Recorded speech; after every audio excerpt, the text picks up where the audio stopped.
Toto video je určené hlavne pre tých zasvetených bratov a sestry, ktorí sami zvažujú, či nezačať vlastný kanál na YouTube. Ale zaujímavé môže byť aj pre tých, ktorí by chceli vedieť niečo viacej zo zákulisia tohto kanálu.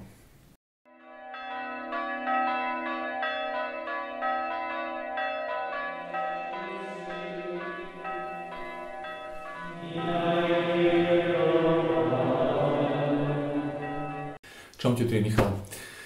Dnes sú tomu práve 3 mesiace, odkedy bol spustený môj kanál na YouTube.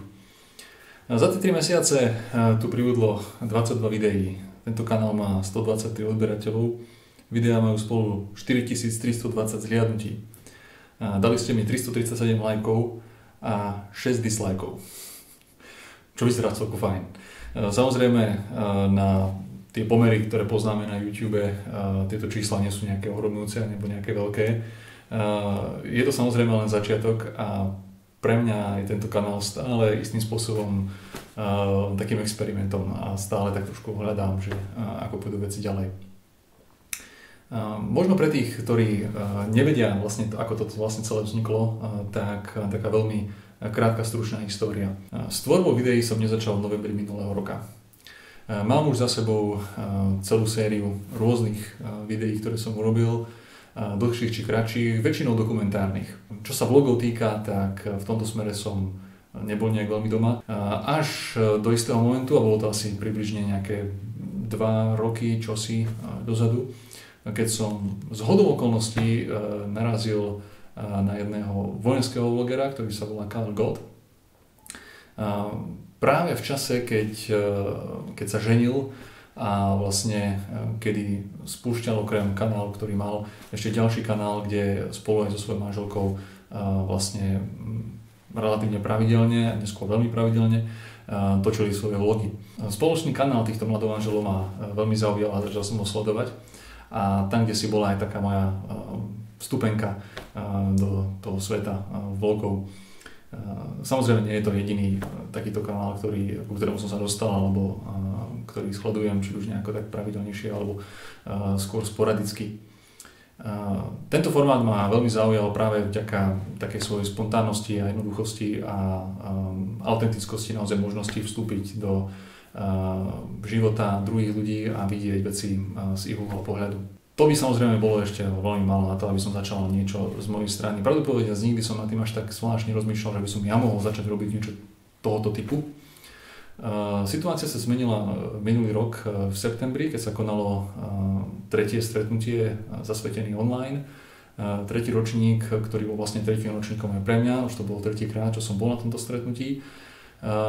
A tento rok sa na tomto stretnutí rozoberala práve aj téma vlogov.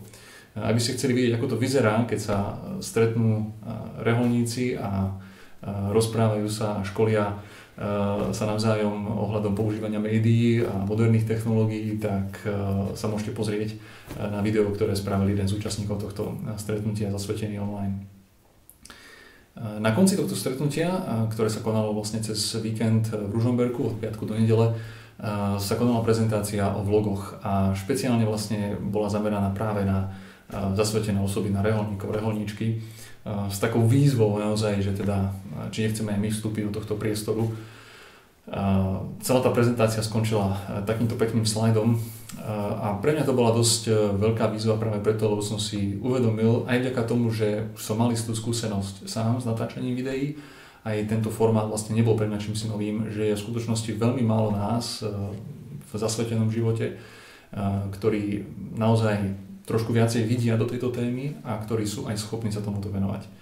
A tedy som si povedal, že asi by som to mal vyskúšať. Treba povedať, že keď sa ma to prvýkrát spýtali, či by som nechcel robiť vlogy, tak moja odpoveď prvá bola nie, pretože by to pravdepodobne aj tak u nás nefungovalo a jednoducho kláštor má svoje špecifika, ja poznám svojich spolubratov, viem, že by asi s tým nesúhlasili a asi by to nebolo veľmi dobré.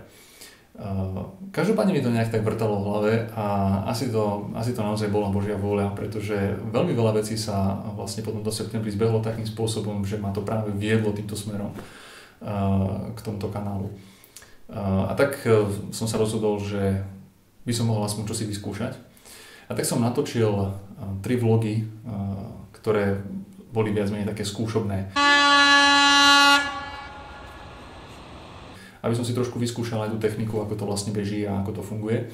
Bola to veľmi dobrá skúsenosť pre mňa samotného, lebo som si uvedomil mnoho vecí, ktoré som si predtým až tak neuvedomoval. A zároveň to bola aj taká dobrá príprava práve na to jednoducho skutočne zamyslieť sa nad tým, že čo vlastne týmto chcem dosiahnuť alebo ktorým smerom vlastne by som chcel ísť. A po tejto skúsenosti som vlastne zašiel za môjim predstavením s tým, že teda rozmýšľam nad niečím takým a uvidím, ako to bude. Odpoveď bola taká, ako som očakával, že treba to predstaviť nášmu spoločenstvu. Tak sa konala jedna prezentácia u nás v kláštore, kde som odprezentoval, čo to vlastne chcem tu narobiť. Na podiv sa nezvrhla nejaká bezbrehá kritika na moju iniciatívu, čo som bol prekvapený, lebo skôr som čakal, že zaznie aspoň z nejakej strany nejaké veľmi rázne nie. A jednoducho ostalo to celé teda v tom smere, že teda môžem to vyskúšať. A tak vlastne prišiel potom ten 1. november a prišlo prvé video mních s kamerou. Čo bolo veľmi dôležité pre mňa pri mojom osobnom rozhodovaní, ale čo mi aj veľmi dobre poslúžilo ako argument, prečo vlastne vôbec začať niečo takéto, prečo by vôbec mních mal začať niečo takéto, bol jeden málo známy dokumentík, ktorý napísal pápež Benedikt XVI. Je to vlastne jeho posledný list z príležitosti Svetového dňa mass médií. A práve tento posledný list, ktorý on napísal v čase svojho pontifikátu k tejto téme, sa výslovne venuje téme sociálnych sietí alebo teda sociálnych médií. A zaznievajú tam mnohé veľmi dôležité slová. A jednou z práve z veľmi dôležitých myšlienok, ktoré tam je práve o tom, že skutočne tento priestor, tento digitálny svet nie je nejakým virtuálnym svetom, ale v skutočnosti je akoby takým ďalším rozšírením toho životného priestoru ľudí, ktorí normálne žijú vo svete. Linka bude dole, máme ho v slovenčine, je na stránke KBS-ky. V tomto videu by som sa s vami tiež chcel podeliť o moje pozitívne a negatívne skúsenosti z týchto prvých 3 mesiacov. Prvá pozitívna skúsenosť, ktorú mám, je to, že som vďaka tomuto kanálu našiel nových priateľov. A nemyslím teraz priateľov v zmysle priateľov na Facebooku, ale v zmysle skutočných priateľov, s ktorými som sa stretol, alebo ktorí prišli sem do kláštora, s ktorými som mal možnosť rozprávať a nadviazať s nimi kontakt. A keby nebolo tohto kanálu, tak by to priateľstvo nebolo. Takže to je prvá vec, ktorá je úplne úžasná a ktorú mi vlastne nikto nemôže vziať. Keby som aj tento kanál skončil, tak tí priatelia mi ostanú. A druhá pozitívna skúsenosť. Viem o konkrétnych ľuďoch, ktorým som pomohol. Rôznymi smermi. Niekedy sú to možno drobnosti, ale je to jedna z takých veľmi pozitívnych skúseností. Keď zistíte, že to, čo robíte v tom digitálnom priestore, to, čo investujete svoj čas a energiu, má naozaj význam a naozaj funguje. Tretia pozitívna skúsenosť, ktorá by s kľudom mohla byť tiež na prvom mieste, je, že tento kanál pomohol konkrétne aj mne. Ak niekto chce robiť takéto videá, tak jednoducho musí, tak povediať, vystúpiť z tej komfortnej zóny a aj ja som musel prehodnotiť mnohé veci, na ktoré som si už tu nás zvykol a trošku výjsť ďalej. Je to úplne nová skúsenosť, čo posunulo mňa ďalej osobne už teraz. Čo sa týka tých negatívnych skúseností, prvá negatívna skúsenosť, ktorú mám, de facto všetká tá pozitívna odozva a taká, by som povedal, také tie motivačné reakcie prichádzajú zvonka, nie z môjho vlastného spoločenstva.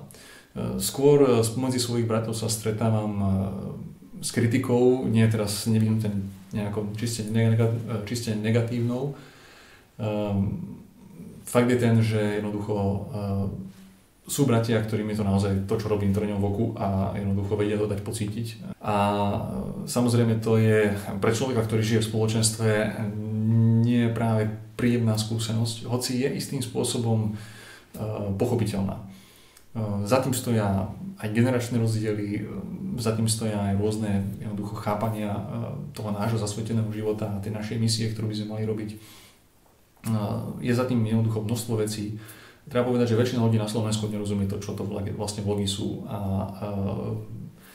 nie je divu, že jednoducho aj v tom našom prostredí, kláštoroch je tá situácia takáto. Druhá negatívna skúsenosť je čosi, čo poznajú všetci vlogery a to je to, že robenie videí naozaj zabera veľké množstvo času. Ja osobne nemám možnosť využívať na robenie videí môj pracovný čas. Na to, aby som mohol tieto veci robiť, tak jednoducho mám len časť môjho osobného voľna. A je to zároveň čosi, čoho nemám zase až tak strašne veľa, čo chcem využiť aj iným spôsobom, pretože sa venujem aj nejakému športu, venujem sa nejakej svojej vlastnej formácii a duchovnému životu aj mimo toho, čo máme predpísané. A človek tomu zase nemôže tým videám naozaj vyhradiť úplne všetok čas. A tým pádom vlastne toho času je aj dosť málo, takže aj mnohé veci, ktoré som pustil na kanál, nie sú až také, že by som s nimi bol naozaj tak plne spokojný. Ale jednoducho urobil som to, pretože som vedel, že keby som mal ešte opravovať to, alebo tamto, alebo keby som mal toto prerobiť, tak mi to zaberie veľmi veľa času.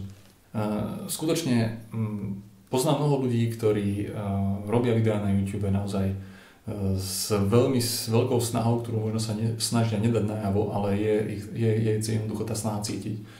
Získať čo najviac odberateľov, získať čo najviac lajkov, čo najviac pozretí a proste byť úspešný a neviem čo a jednoducho ženú sa za takými tými digitálnymi úspechmi, by som to nazval. Toto nie je cesta, ktorou by sme mali ísť. Zvlášť pretože môže sa stať, že potom ten kanál začne naozaj človeku prerastať cez hlavu a stane sa až príliš dôležitý. V prvom rade sme zasvetení, v prvom rade patríme Bohu a všetko ostatné ide až potom, vrátane YouTube. Chcel som ešte pre takúto symetriu nájsť ešte takú nejakú tretiu negatívnu skúsenosť, ale tu som nenašiel, takže žiadna mi nenapadla, takže tretia nie je. Robiť takéto videá alebo vlogy na YouTube je dosť veľký rozdiel proti takému tomu nejakému bežnému dokumentárnemu filmu alebo takým tým bežným žánrom, s ktorými sa človek stretáva v tej oblasti filmu a videa. Je to obrovský rozdiel práve pretože človek do značnej miery vlastne pracuje sám so sebou. Nepracuje len s kamerou a s nejakým obrazom a zvukom a s tým, čo sa deje naokolo, ale dáva do toho skutočne seba. V tom však vidím osobne aj obrovský potenciál práve tejto formy videí. Ak by ste chceli vedieť možno nejaké ďalšie podrobnosti, alebo že tak skúste napísať dole do komentárov. A pokiaľ teda naozaj ako si v tom zasvetenom živote a chcel alebo chcela by si vstúpiť do tohto priestoru a chce spustiť svoj kanál, tak držím palce v prvom rade. A skutočne ťa pozbudzujem k tomu, ako skús to. Ak máš tú možnosť, ono to naozaj stojí za to. A pokiaľ začneš svoj kanál, tak mi napíš buď do komentárov alebo nejakú správu alebo čokoľvek, aby som o tebe vedel, pretože bol by som veľmi rád, keby nás bolo viacej zasvetených tu na YouTube. A ak by nás bolo viacej, tak môžeme skúsiť spraviť aj niečo spoločne. To by mohlo byť veľmi zaujímavé. Pre vás, ktorí bežne sledujete tieto videá, chystám ďalšie veci. Áno, už bude aj to video ďalšie o mojom povolaní. Budú aj iné veci, ktoré chystám, akorát, že teraz mám naozaj dosť veľa inej práce. Bohužiaľ, Instagram mi z nejakého dôvodu nechce fungovať, proste nie som schopný uploadnúť vôbec nič do Instagram Stories, takže ak sa mi to podarí nejako vyriešiť, tak chlapci sa ťa odpovedajú ani na maily, tak snad sa tam bude niečo objavovať z toho, čo teraz robím, ale nebojte sa, budú ďalšie videá. Ak sa vám toto video páčilo, nezabudnite kliknúť na palec hore a zatiaľ sa majte. Uvidíme sa pri ďalšom videu.